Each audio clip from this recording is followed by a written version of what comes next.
Hey, mambo. Yaani ndo umefika sasa hivi? Nimefika muda tu nimekukuta huko ndani mwako ulikuwa unafanya nini ujinga? Umekuja mpaka ndani? Nimekukuta unajichua wewe au wewe nani? Ndio maana huko ndani sabuni hata hazikai. Ya, unajua nimefanya hivyo kwa sababu yako wewe. Nani? Wewe unapenda sana hela. Kwa sasa nimepiga hesabu zangu, afu nilivyokuita tangu asubuhi hujatokea mpaka saa hizi. Ndio unakuja unafika saa hizi. Sasa mwanamke gani utampata bure saa hizi? Tafute.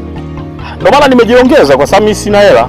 Nimejiongeza na nilijua tu kabisa ukifika wewe utataka vizinga, unataka unipige vizinga. Wewe ushajichua hapo ushalizika. Mimi nishamaliza bana haja zangu. Wewe unaweza ukarudi tu. Wanaume wa ovyo wewe. Yeah, of course mimi wa ovyo sana. Tena wa ovyo haswa.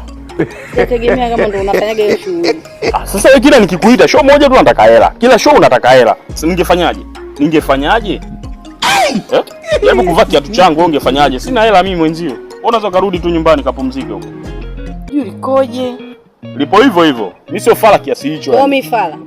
Shamaliza mimi tayari. Ndio nataka nauli, kwani sijui kwamba umemaliza huko ndani na sabuni. Yaani amu zote nilizokuwa nazo nishamaliza. Kwa sababu ya uchelewaji wako. Nataka pesa. Hiyo pesa uweze kupata. Kwa nini? Sasa mimi naulije? Utajua mwenyewe.